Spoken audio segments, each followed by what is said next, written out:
আজকে বিকেলের নাস্তায় বাচ্চাদেরকে ক্যারামেল পপকর্ন দিব, যার কারণে প্রথমেই আমি ক্যারামেলটা রেডি করে নিচ্ছি। ক্যারামেলের কালার চলে আসলে এতে কিছুটা বাটার দিয়ে দিব। তেল গরম হয়ে আসলে কিছুটা লবণ দিয়ে দিব কড়াইতে। এই যে দেখুন আমার ক্যারামেলের কালার কিন্তু চলে আসছে। এই পর্যায়ে আমি কিছুটা বাটার দিয়ে দিলাম। বাটার দেওয়ার কারণটা হচ্ছে ক্যারামেল যখন ঠান্ডা হয়ে আসে তখন এটা কিন্তু জমে শক্ত হয়ে যায়, বাট আপনি যখন এটাতে কিছুটা বাটার দিবেন ক্যারামেলটা আর জমবে না এবং পপকর্নের গায়ে খুব সুন্দর করে লেগে থাকবে।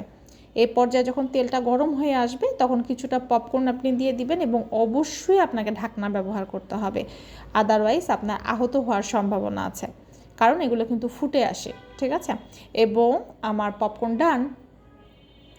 এ পর্যায়ে আপনি যে ক্যারামেলটা তৈরি করেছিলেন সেই ক্যারামেলটা এই পপকর্নে ঢেলে দিয়ে খুব দ্রুত নাড়াচাড়া করবেন এবং আপনার ক্যারামেল পপকর্ন তৈরি হয়ে যাবে।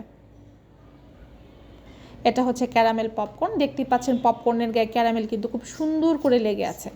আর এটা হচ্ছে ক্যারামেল ছাড়া, এটা আমার মেয়েটার জন্য, বিকজ ও ক্যারামেল পছন্দ করে না।